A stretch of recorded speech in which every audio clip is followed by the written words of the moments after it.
Hey, it's your old pal Slim, and this is a special bonus double feature episode of 70mm, a podcast for film lovers. My dear friend and artist Danny Haas and our spiritual advisor Protolexis thought it would be fun to talk about both Halloween and Halloween Kills on this Halloween weekend. Is the negative buzz around these movies real? Or do these two scratch our slasher itch? Enjoy!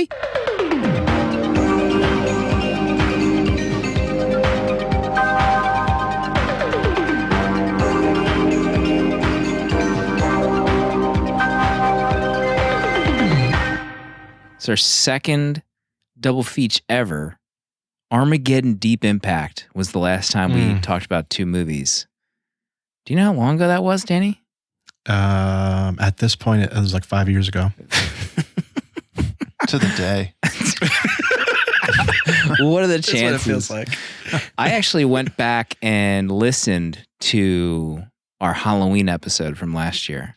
Did you? I did. I was laying on the couch watching hockey on ESPN Plus, and I was like, I need to go back and listen to when we talked about the OG Carpenter. And we did that episode, I think it was maybe right after we launched the Patreon, so the Discord was very new, not a ton of people in there. Mm-hmm. And I made a comment in the Discord this week that if that episode happened today, I feel like the Discord would be an ash based on Proto's comments about that first movie. Rubble. 2 stars. And I don't know if I'm going to open the episode with this, but I think you guys should be able to hear this. But I went back into the archives and I clipped out this piece from that episode.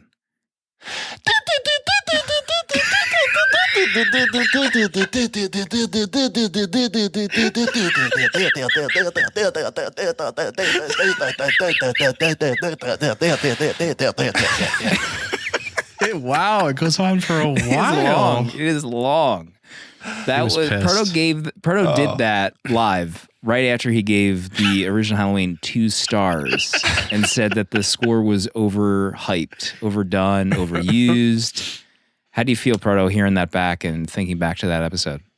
I stand by all my statements from that episode. You know, what I felt at the time, it was all true. Mm-hmm. I still think that. I think the score was well overused in that first movie to the point where I couldn't even stand it anymore. But I know I'm in the minority. I might be the only person on the planet that feels that way. Danny, any rebuttal to that? John Carpenter's music in that first movie? No rebuttal. But I can understand. Jumping into, thanks to Dale from Bat and Spider, I watched the 4K Halloween disc last night or today. And it's funny, I think about Proto more now when I hear the music kick on than I think about Halloween itself. And it is interesting how much it's used in that first film, because when we watch 2018's and then Kills, it's used very sporadically but very well, mixed in with some great scores in these two movies.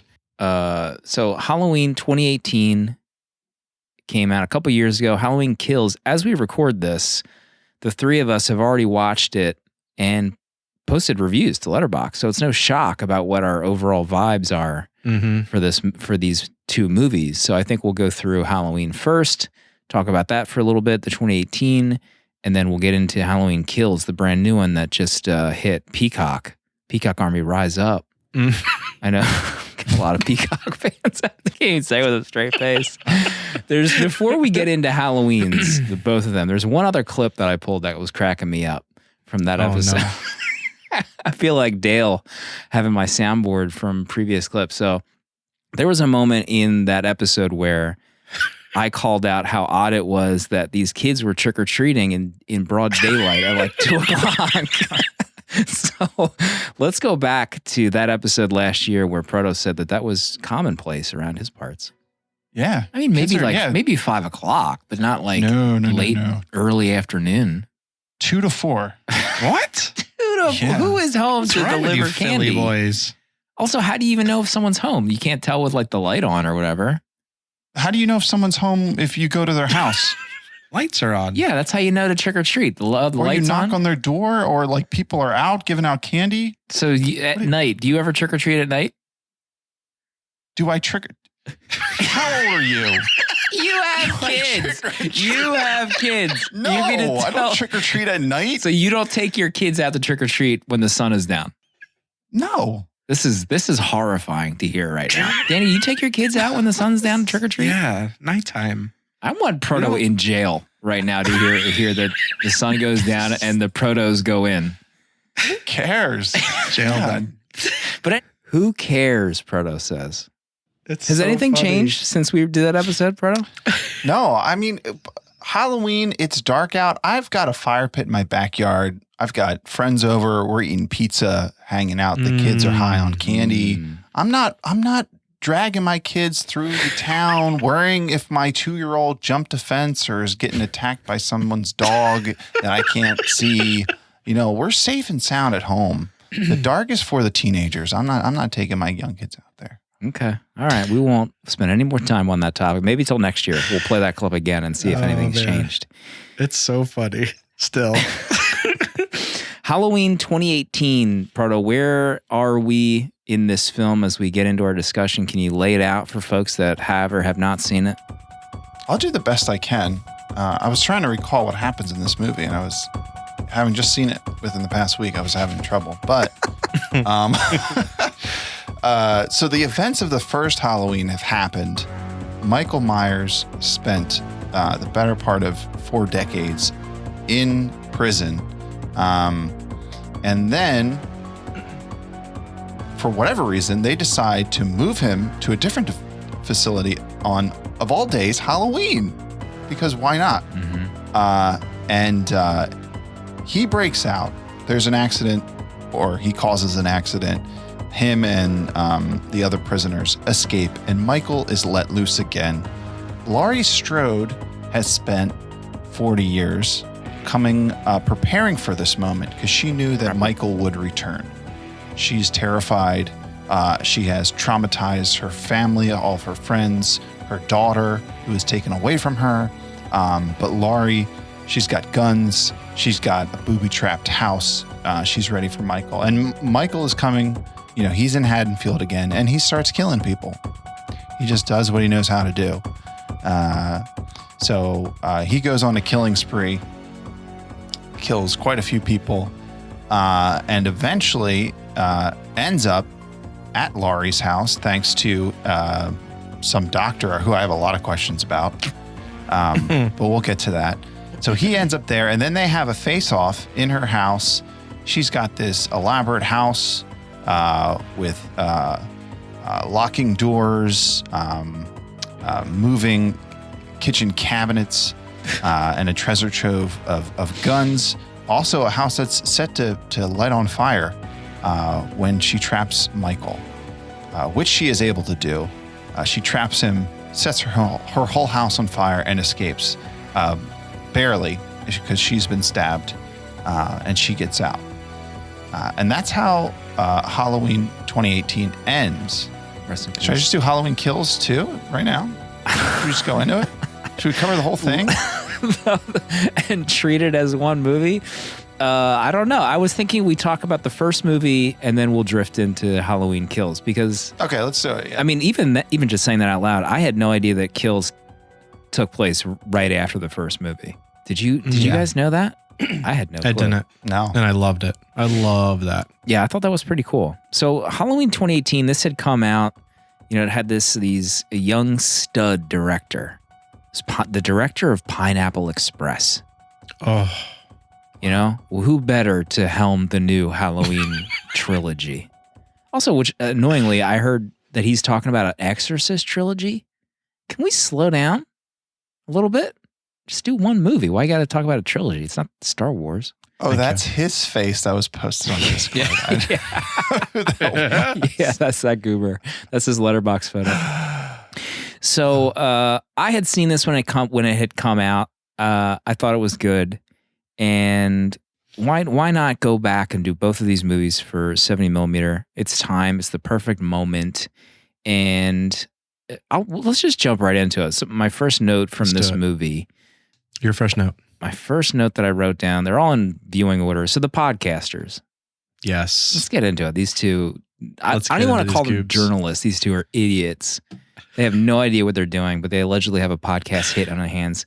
But they're recording, they go to record Michael at his asylum. Mm-hmm. And they're using this Zoom recorder. They're just holding it out with the microphone. It's so windy. That audio is useless. That was the first thing I remember from this viewing. I hate these podcasts. Only you would have that response. They need to get what's called a dead cat on that thing. It's like that, a hairy thing. It blocks out the wind. They don't have that. I hated the podcasters. My second note, I can't wait for them to be killed in this viewing. Wow. Yeah. Goodness.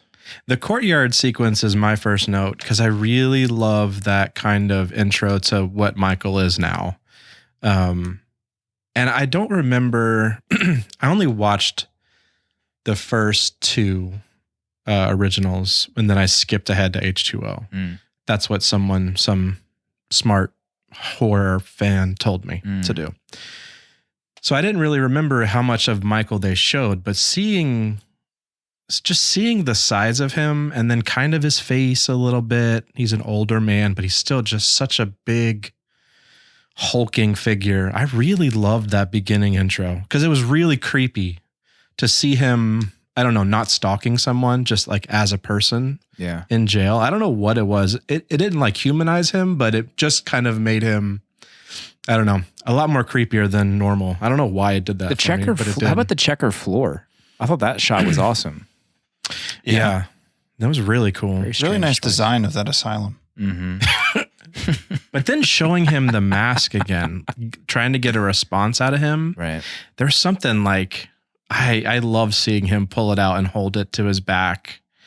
And you can just tell he wanted to rip them to shreds. Bad. Also, the way it starts, he's yelling at him to get a response, and then the logo hits with the music. I thought that was pretty badass. Oh, what an intro. One of the things I noticed, now I'm not a huge slasher, guy, but I have watched some, and it's, some of the older stuff. And something I noticed is that, in all these older slashers, there's always the nudity, right? There's just a set of breasts almost by default. But this doesn't have any of that. This is kind of steered away from that. Is that kind of just a newer thing, in the past 10 or 20 years where they just don't have that level of nudity? Or is it just this series is something different? I think the later Halloweens definitely didn't have that, but I also don't think the franchise in general is known for that. Mm-hmm. Really? I'm trying to think back because I did watch them all and they're mostly terrible. But also I don't know if the slasher genre today, if there even is one, is really known for that. I feel like it's definitely a dated idea, and it kind of just stayed that way. So when someone says slasher, I feel like people think of 80s movies or 70s movies. 100%. You know what I mean? And maybe anything else after that is probably just considered a horror movie because it's a of the time thing. I guess in terms of, going to the podcasters when they get killed. Oh my God. Those moments of things happening in the background with Michael where people aren't aware, those are really well done, I think. And that happens when they're at the gas station and he's pummeling the guy inside of the garage in the background. Oh yeah. But then also just the what is the deal with the teeth?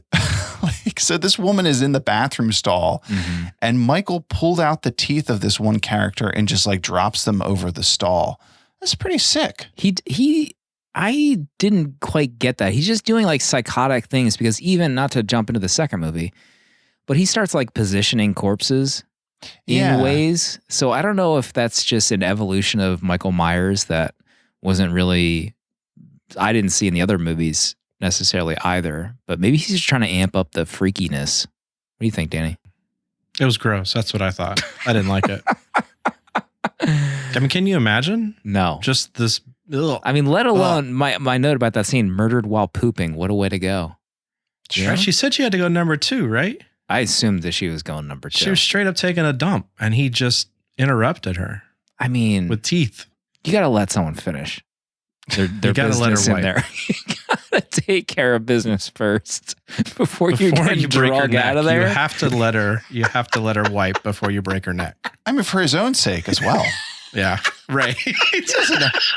Like she's crawling on the floor. You don't know what might happen, Michael. You gotta be careful. What if she's not done? You know? Yeah. What if she just had like spicy chicken for lunch? He's used to it though. Anytime Michael's killed someone, they've shit themselves before he killed them. So it's just normal business for him, actually. Before that, man, that bus wreck scene with the boy. I know you don't want to talk about kid gore. Let it out. What a creepy scene, though. I love that it kind of harkens back to the first time Loomis pulls up to the asylum, and it's got the inmates walking around in their robes. It kind of feels like that same kind of scene when they pull up and the inmates are just walking around. It's so good. It's so creepy. You just want to yell at that kid to stay in the damn car. Mm-hmm. Like, once he gets out, it's over. It's over. And then he shoots, was it the doctor he shoots in the chest?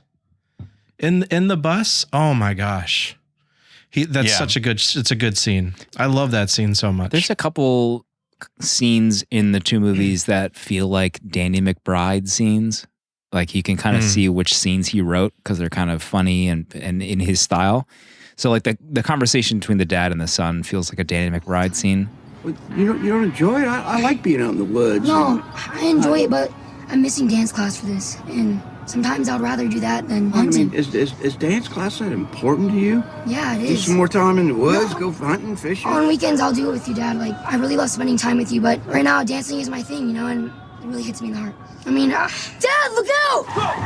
I wrote in my first review, I just don't want to see a kid murdered. Like, do it off screen or whatever. You don't need, like, he gets strangled, I feel like, pretty hard, like on screen. And then slammed up against the window. It's a good that. 5 seconds of a kid it's getting too killed. much for me. But what do you think? I remember that from your review. And when it happened, it almost didn't register to me that this is what you were talking about. And then I was like, oh, this is what the scene he was so upset about. I don't know. It just seems so quick and it wasn't like graphic. It was just like, maybe you become desensitized.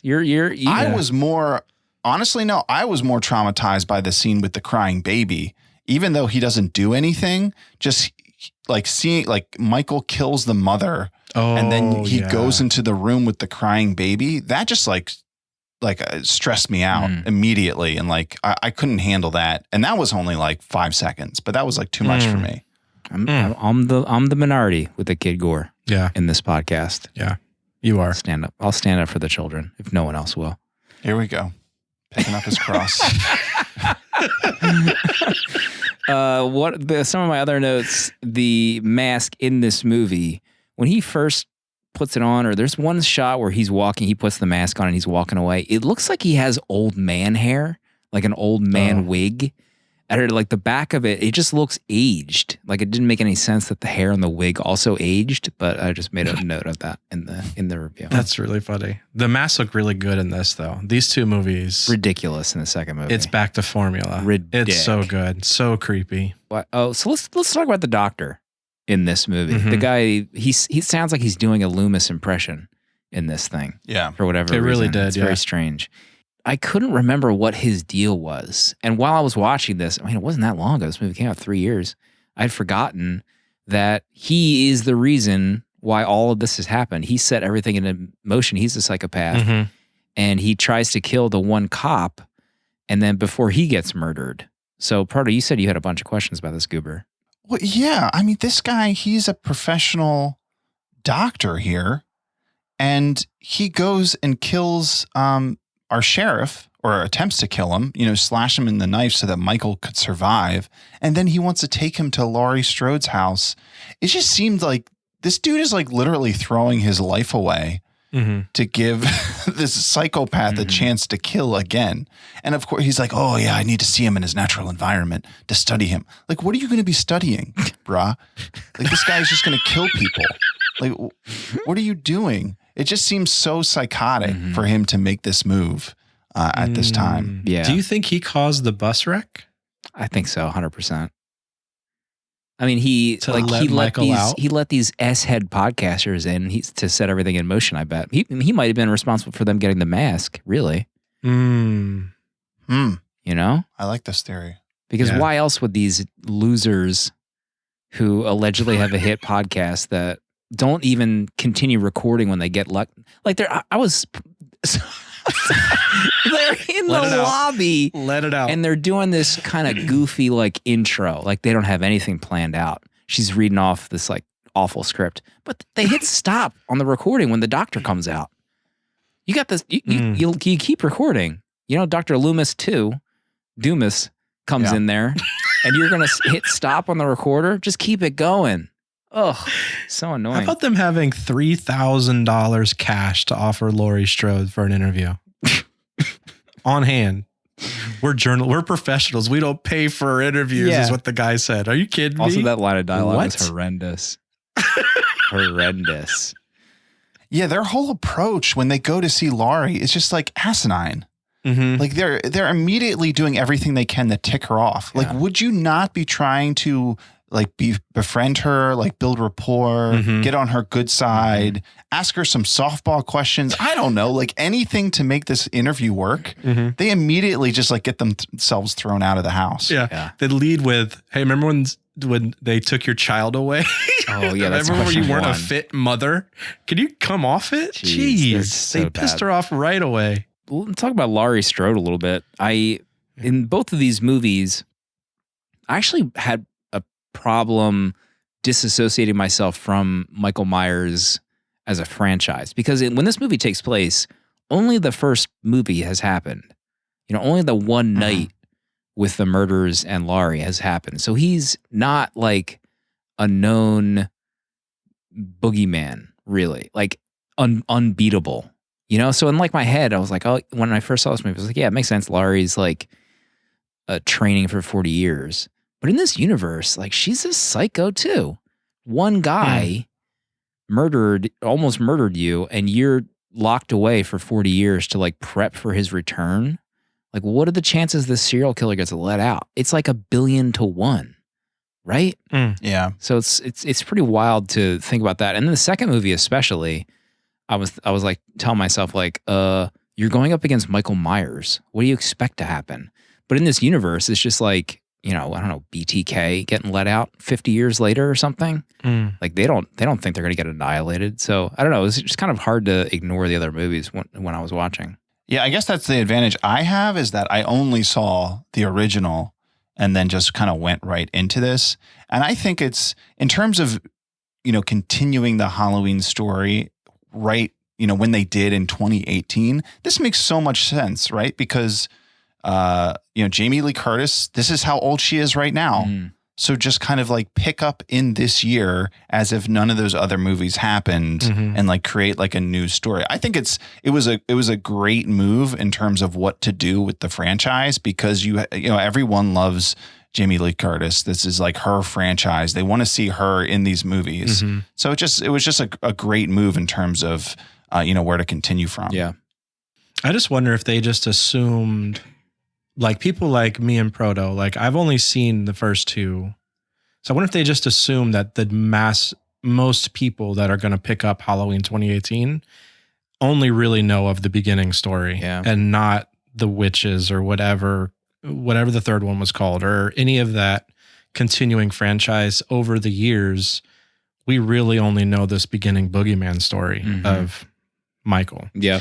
And I guess they would assume that we're just like the town where we've only heard this mythological, creepy story for generations and nothing's ever happened, you know, except for the 5 people who have survived Michael. Tommy. We'll get into Tommy. We'll get into him.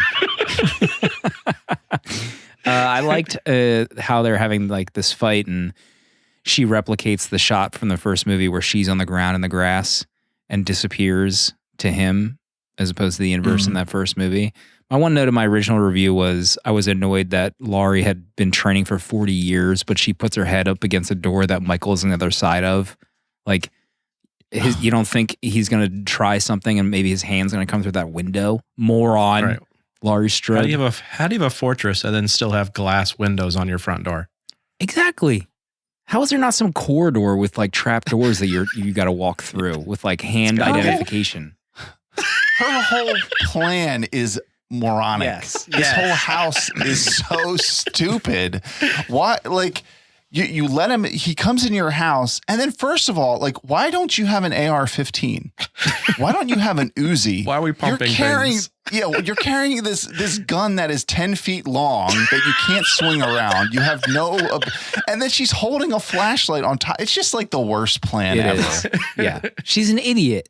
She absolutely, like, even the scheme that they have to trap him in the basement. Like, what do they say? It's not a... Okay, it's not a cage, baby. It's a trap. It's not a cage. It's a trap. Like, what's the difference? It's the same thing. A cage is a trap. Like, I cut the line out of the movie. So, like, when I first saw this, I was like, why not tie him up, decapitate him, cut his arm off, cut his other arm off, cut his legs off, bury him in different states. You're just going to light him on fire and just pray that everything works out? 40 years she had for this plan. 40 years. Yeah. Well, also the plan involving them being in the basement and getting Michael in the basement and then coming up the Somehow same stairs that he was in. Yeah. Yeah, like... That was her best idea. She didn't have any other plans that worked any better than that. And her daughter agreed. Yep, let's do this. We'll be able to figure this out. Danny, what'd you think of the final act of Halloween? The final, I mean, we can joke about it all we want and how stupid it is, but it's really fun to watch. Yeah. That's the thing. I just still enjoyed watching how stupid it was. I liked her walking through like the mannequin room. Like, why do that to yourself? Why store mannequins in a room where you're just going to freak yourself out in anyway? Also, why are there no lights on in any of the rooms? Yeah, you flood the outside, turn all the lights on the inside too. But I do enjoy it. I do enjoy the stressfulness of it because it just sucks you right back into how you, like you said in one of your reviews, I think it was your Kills review, where it's like, how are you not just outrunning Michael? Like, how do you just not outrun this guy? But then there's just the aspect of he doesn't stop. You could run as much as you want. He's not stopping until he gets exactly what he wants. He's going to just out survive you. And I don't know. The ending of this is fun. It's fun. I love Judy Greer in these films too. Yeah. I think she's great. I think she kind of helps, I don't know, especially with Kills. She's a better, I don't know, character than Laurie is in Kills. Yeah. And I agree about the end. It's stupid and silly, but I think I kind of expect that. Mm-hmm. And like the suspense is there. Yeah. Like when she is going from room to room, like that's the most tense moment of the movie. And it just harkens back to the original where like just that whole end sequence with her and Michael was super tense.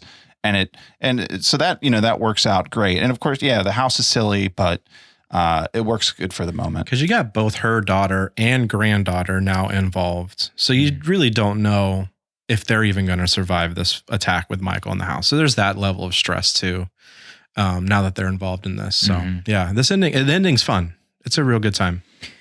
Except for the boyfriend. Can we get that man out of a skirt this whole time trying to run around? He even wears it in Kills. He wears it through the whole Kills movie. Yeah, he's still wearing a skirt. When it opened up and he's wearing the skirt, I was like, oh shit, this is happening right that same night? Right after the part. Like they're still coming from the Halloween party. Bizarre. He's still dressed as Bonnie and Clyde. Bizarre. I did like where she was like fake crying to bring Michael out. Yeah. That was a cool moment. Yeah. So overall, I had fun rewatching it. I think I had more fun than the last time I saw it. So I didn't post my review yet, but I will when this episode is up. I think I'm at 3.5 stars for this viewing of Halloween. I really enjoy Michael in this movie, in these two movies, probably more than the OG Halloween, I think he looks cooler. Yeah. The overall design, the size of him looks cool. Yeah, and I think now that the story is, and now that the character of Michael is just solidified in cinema history, I mean, they don't really know what's going to happen in 78 or whenever the first one came out. So they can make him more more of a monster than he is in the first one. Like the first one, he's just walking around town. It's stressful for other reasons, but in this, he's just a brute force. Like he's just relentless, and I really like that about him. Yeah, I wonder. I wonder if they're gonna in the third one spend any time on like why he's still alive, or like why he's able to get back up, like they did in the original series. But we'll see. So what's your rating? I'm sticking with 4.5 stars. I really love this 2018 Halloween movie.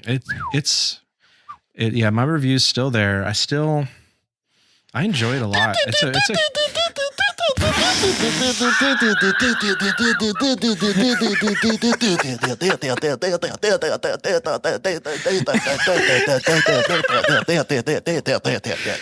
I had to get the master copy of that episode from Proto's track so that I could get us laughing out of it. Oh my God. I do. Yeah. I like this beginning of this trilogy. So it's a good one. It's a lot of fun. Proto, final thoughts on the first movie? Final thoughts. I think I like how this one doesn't spend a lot of time on like the tense moments of, just the teenager walking around and you're trying to when is he coming? When's he going to be there? And they're faking you out over and over again. Like there wasn't a lot of time spent like that. I like the way this movie, it was just more like direct and to the point, and the kills were just very almost like literal, as there wasn't music, there wasn't tension built. Like the one I think of is like when they're on the street and he just walks around to the back of the house and the woman's on the phone and he comes in and he just stabs her through the throat. Like there was just like that was effective in just a different kind of way. And I like that almost like honesty in this movie where it's not trying to, get in your head as much. It's just showing you, the brutality of this guy. So yeah, I gave this 3 stars. I think it was good. Yeah, I enjoyed watching this. And that's why, like, after watching this, I was like, I'm definitely watching Kills, just to see kind of where it goes. I'm in it for the long haul. So do we want to have an intro for Halloween Kills? Does it need one, Proto? A synopsis? I mean, I could, very quickly, like we were saying, it just picks up right where the first one left off. Michael is in the house that's on fire. It's Halloween night. Firefighters come. Laurie is pissed that she sees firefighters go into her house. Michael just goes on a rampage. He gets out of this house. And he just starts mowing people down. The town rises up knowing that, they're kind of commemorating this night from 40 years ago. And then they catch wind that Michael is on the loose and they start a posse to find him and kill him. They get a little rowdy at the hospital. But they eventually track him down and they think that they can kill Michael Myers, which is smarter than most people. A lot of people figured they could take him one-on-one on this movie, which is baffling. If there's, you hear that there's a psychotic killer on the loose. Yeah, you guys stay here. I'll go take care of this myself. That happens a number of times in this. But yeah, it gets to the end where there's a crazy confrontation and it becomes evident that Michael cannot be stopped, and just continues on killing. And it ends on the same night. It's still, the same Halloween night with the movie ending. Yeah, I wonder if the third one is just going to be another continuation, like the same night or what. I'm pretty curious how it all play out. It has to, right? I feel like it has to just keep going. It's a cool idea. It would be a great idea. I honestly, not to jump too far ahead, but I don't think Judy Greer's dead. I don't think he killed her in that room. I think she's still alive. Okay.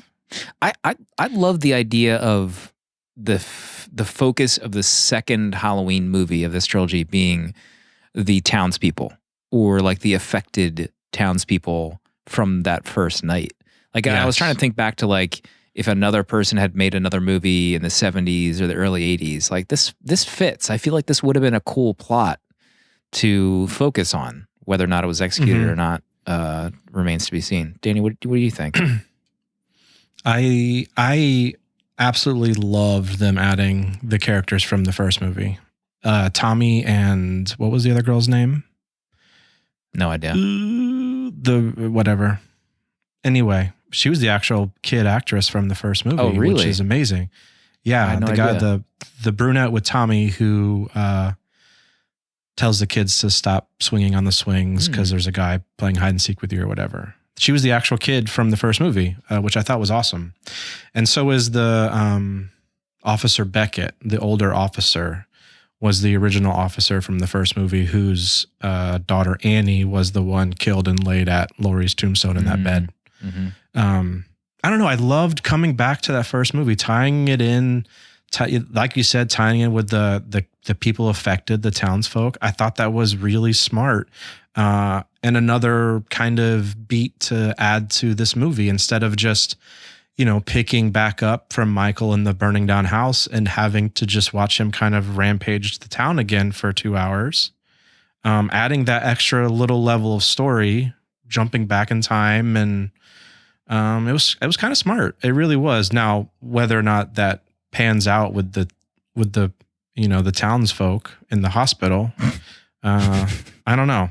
But I really loved the intro. Mm-hmm. I thought him destroying the firefighters was such a badass scene. Him coming out of the house is one of the greatest shots in a horror movie I've ever seen. I feel like. When they go in and the floor collapses and he's behind that roll up door that's down there and it opens and you're just like, excuse me, sir, you're just got to play dead or something down there because you're about to get destroyed. Another Laurie moment. Laurie, what are you putting a fireproof door down there? It's your trap down there. That defeats your entire dumbass plan again. Separate ventilation for that Anyway, besides her dumbass trap, that scene, that whatever axe he's using on the end of that steel rod, excuse me, why does that exist besides killing people?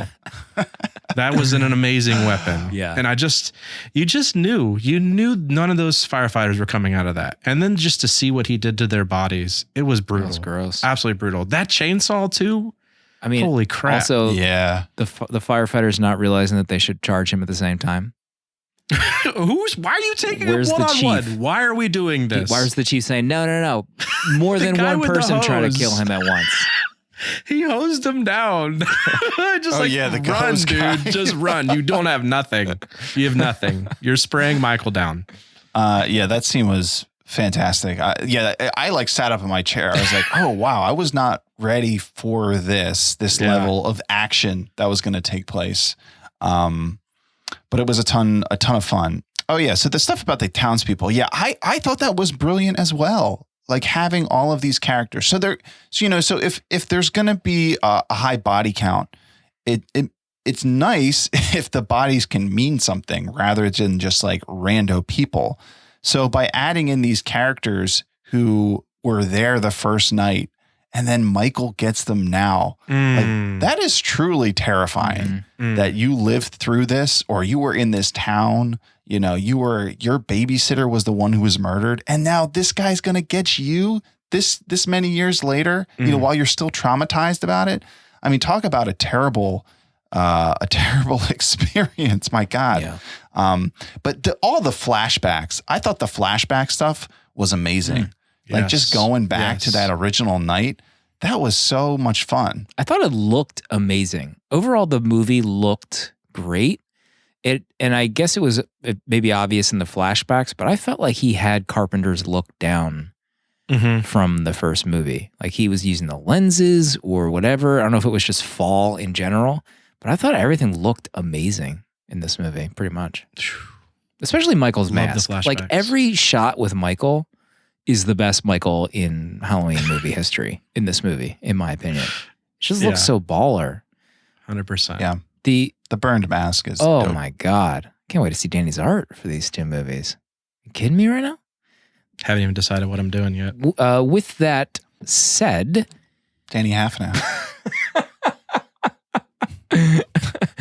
the hospital scene we mentioned. So Tommy, the character from the small child who lived the show, not Harry Potter.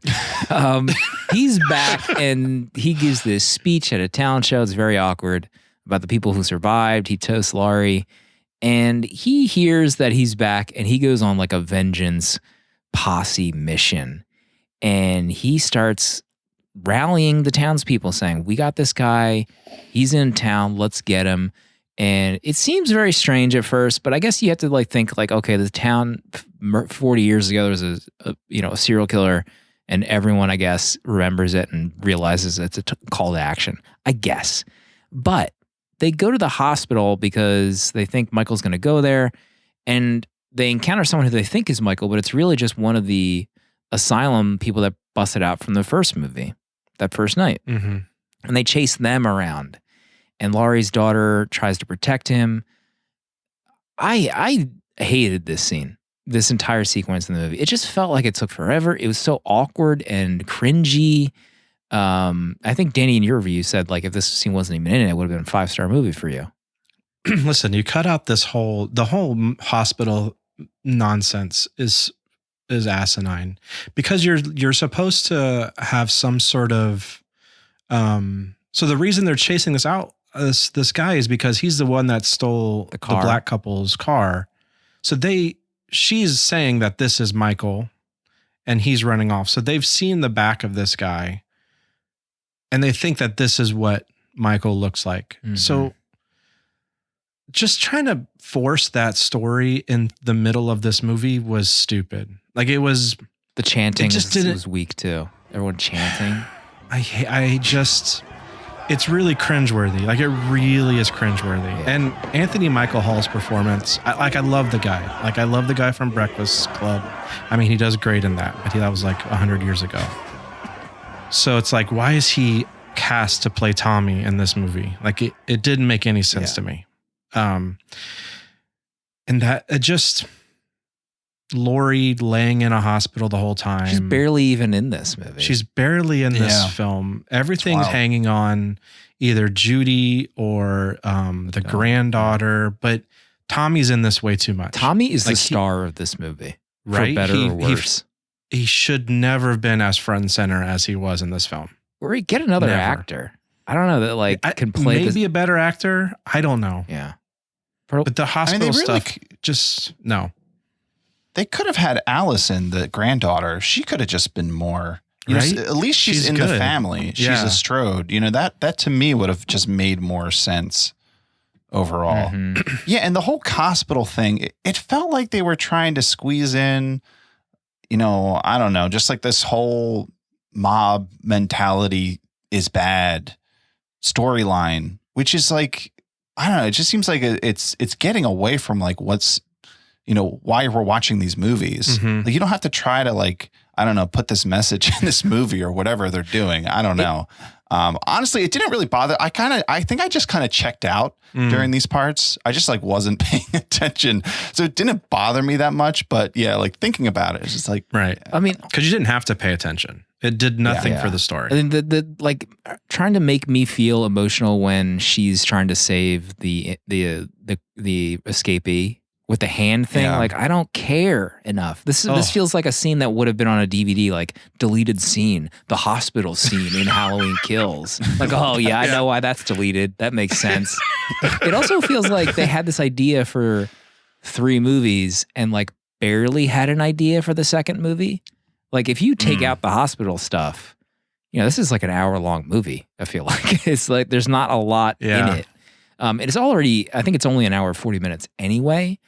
Right. So it's good. I don't know what else you would have filled in. It's the same night. Like what other plot could you have put in there? I'm not sure. I would have loved just more jumping back to 78. I mean, more of what they dealt with back then, the aftermath of the cop killing the other cop, kind of living with all that. Yeah, it shows you kind of cool how they but how they arrested Michael, which was, I don't think it was really explained in the Halloween 2018, but they catch up with him. And Loomis is like about to tell these cops to murder Michael, but what's his face from Going on 60 Seconds tells them to not do it. And that's why Michael is still alive. I'm not sold on him in this movie, to be honest. I don't really love that actor too much. Will Patton. Will Patton. Yeah, he's okay. Right. He's fine. He's fine. He's serviceable, which I'm guessing he's more of a character in the third one probably now. But Proto, what's your vibe on the flashbacks? Oh, well, now that you're saying that, you're so right. What they should have done is, I mean, if this is a new continuation from the first movie, they could have just added in this whole story where what if Michael back in the original went into like another house and killed like 5 other people. You know, he goes to a Halloween party through someone else's house and it's like, and they do it just like the original, and he kills like 5 people there. And that's like a half hour long. That would have been amazing. Yeah. Like if it's set during that time, David Gordon Green, call me. Probably. It sucks is because they probably couldn't have because they said like, oh, Michael killed 7 people in 1978. Yeah. So like they could have gone back, but that's just them maybe planning better when they planned this trilogy in the first place. I didn't love that the cop, his guilt was from shooting his partner. Like, I don't know if that was in the OG. Like, I feel like his guilt could have just stemmed entirely from him telling Loomis not to shoot him. Like that's guilt alone, I feel like. Not let alone like accidentally killing your partner. Like I don't know if that was necessary in my opinion. Yeah, and I keep playing back. It's stupid because this is, I don't know, my brain is stupid, but I keep playing back why he had to shoot him in the neck or why he even like had to stay like 10 feet away when taking the shot. Michael had no knife. Right, just He had run no at weapon, him. but he was choking the guy. Just run at him and press the gun against his chest or Right, something. yeah. Why are you taking this shot from so far away, idiot? Worst cop ever. But again, that filled time. I mean, that flashback, Yeah, it really did. That's like 15 minutes. It would have been just great if they just bookended this movie with modern story time and then the whole middle was a giant flashback to why Michael's in the asylum or how they caught him or what else happened that night. A whole chunk of that would have been unreal. Yeah, they could have filled out the chase for Michael after the first movie because he runs away from Laurie at the end of the first movie. And in this one, they just like find him in front of the house, right? Like they just don't even bother to explain that. Well, that's because they mapped out his progress through town. So he had to come home. Oh, like he was going back to his house. So they knew that's where he was headed. To where Matthew McDonald and his partner had purchased and, redone this beautiful home. Oh, that's right. Yeah. I love Little him, John, though. Big John. Oh, my gosh. What a scene. That felt Danny McBride. Oh, I mean, that 100%. had Yeah. him written all over it. Yeah, I really like those that set of characters. I did too, yeah. And I thought it was actually really refreshing too to have a gay couple in a movie and not to have like this over flamboyant, like, gay couple. Like there wasn't any like unneeded gay jokes. It was just like completely normal. It's like, all right, here's a couple. They just happen to be gay and they're in the movie, especially in a horror movie, like not taking any cheap shots. I was like, wow, this is actually, nice to see. If it was in the 90s or the early 2000s, like this scene would probably be on like unwatchable and so cliched and like over the top and offensive. Let's see, the scene, the kids that pranked them. How about the prank that those kids pulled on them with the razor You blade? can't tell me you didn't want those kids dead, Matt. You can't tell me you didn't want some of those kids to die. What an amazing prank, though. They faked swallowing a razor blade? Oh my God. Are you kidding me? That kid needed to be strung up. By that swing he was on, Michael needed to string him up. You don't play pranks like that. I mean, they had the vomit on the ground with a razor blade. It was disgusting. That was wild. I thought Michael had killed the kid. Yeah. Yeah, that was an insane prank. Can you imagine someone pranking you that way? I would never get over it. I would be furious. I would go find my William Shatner mask, put it on, and chase these kids down. Oh, God. Proto, what else is on your list or in your memory from the Halloween Kills viewing this week? Oh man, I'm like drawing a blank as to what else. I mean, happened this in ending. movie. You got to get into this ending. Let's get into it. This ending was, oh my gosh. Because, when they surround him in the street It's like The townspeople, the posse. the townspeople surround him. There's at least 15 of them, right? There's so many. They got cars surrounding him, lights on him. And in my mind, I'm like, oh, they're going to kill him. The story's going to end. And somehow in the next movie, he's just Michael's back. But when he gets his ass up from getting stabbed and he catches them off guard and he starts going to town on murdering all these people, I sat up in my chair. I was just like, yes, Michael. I was just like, yes, this is exactly what I wanted to happen. I don't know why, but I did. Like, I wanted him to murder all these townspeople, probably because of the stupid hospital shit I had to put up with. Like, these people needed to be murdered. But I just love that it ended with him killing and still living and not like dead. And we have to tell some story of him coming back from the dead again or something like that. Yeah. But that scene in the street, it looked good too. Like it was filmed great. Yeah. It was a good scene. It got me good. I was up in my chair. I was hands in the air. This was a scene. Pardo, what did you think of the final scenes? Well, as someone who's only seen the first one, I don't really know what the existing mythology was surrounding Michael, other than I guess he can't be killed. So this was kind of like my first, viewing of how that would unfold or make any sense. So I didn't know what was going to happen when they surround him. I guess I'm thinking this is the end. I always just think why aren't we chopping body parts off? But, got to cut a head off. But it's true. We're only thinking that way because we know of Michael from 10 movies coming back. Yeah. But it makes sense for these idiot townspeople to be like, we just beat that guy's ass. He's not getting back up. Right? Like he has concussion and is maybe dead. But again, back to the whole Laurie maybe knowing too much, because then she has this monologue at the hospital where she's like, well, maybe the thing is we don't realize is that Michael can't be killed because he is fear. And as long as we fear, whatever she says, and it's like, why are you coming up with this? Yeah. All you know is that he's a psychopath who's escaped prison who attempted to kill you all those years ago. Why do you think he is this way? Mm-hmm. Yeah. I like how the slow realization that it's not all about Laurie.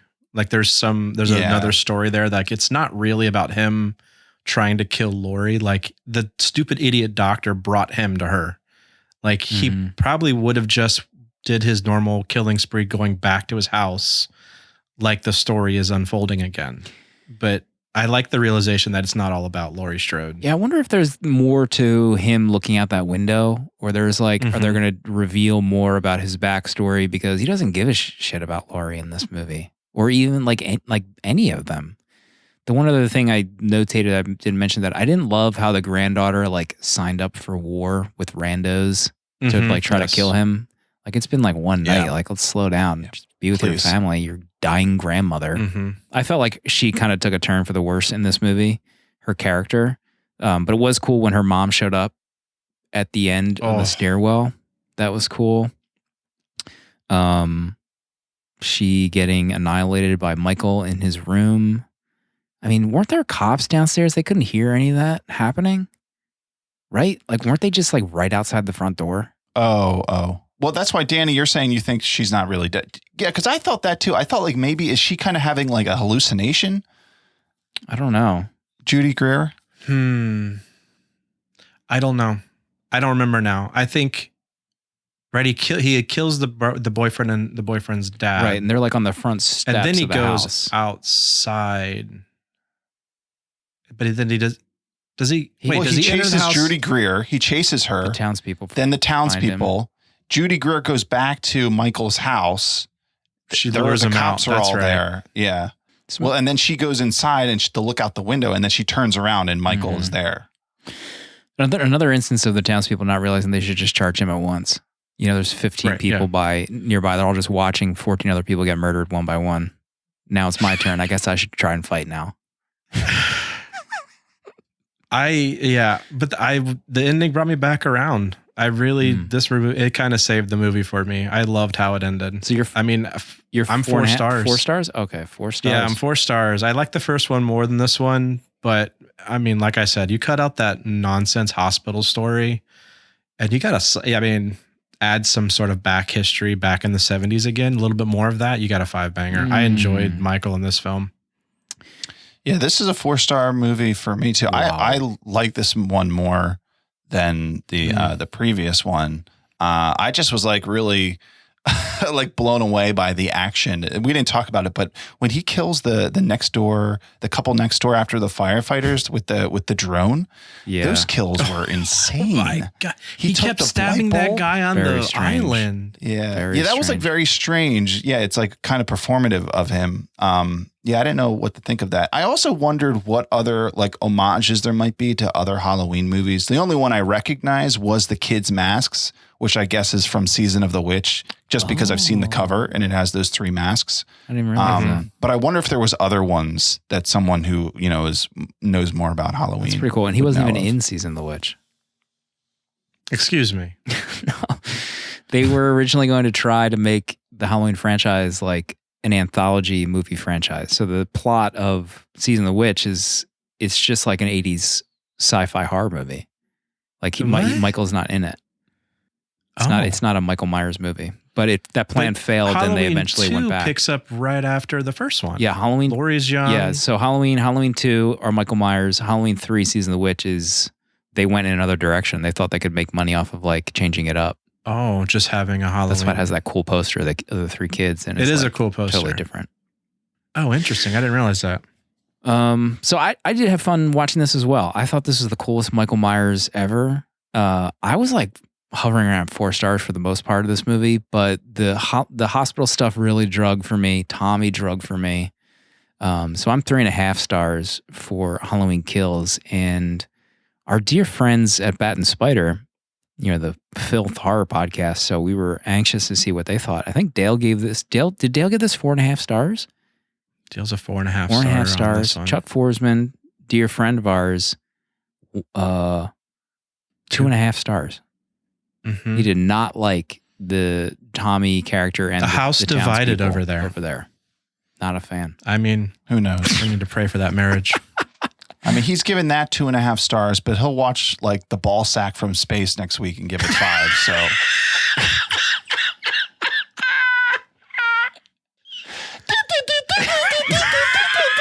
God.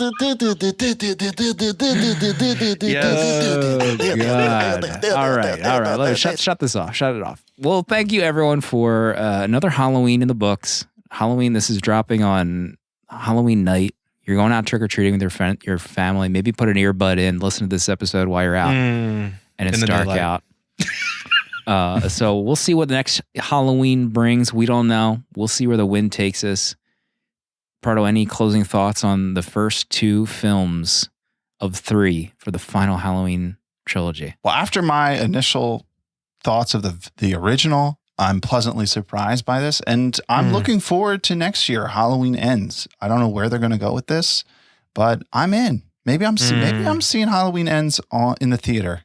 Oh, am I all doing 3 this? of us together? The Ritz in Philadelphia. Halloween Ends. Wow. Looking at plane tickets right now. All right, we'll see everybody next Halloween.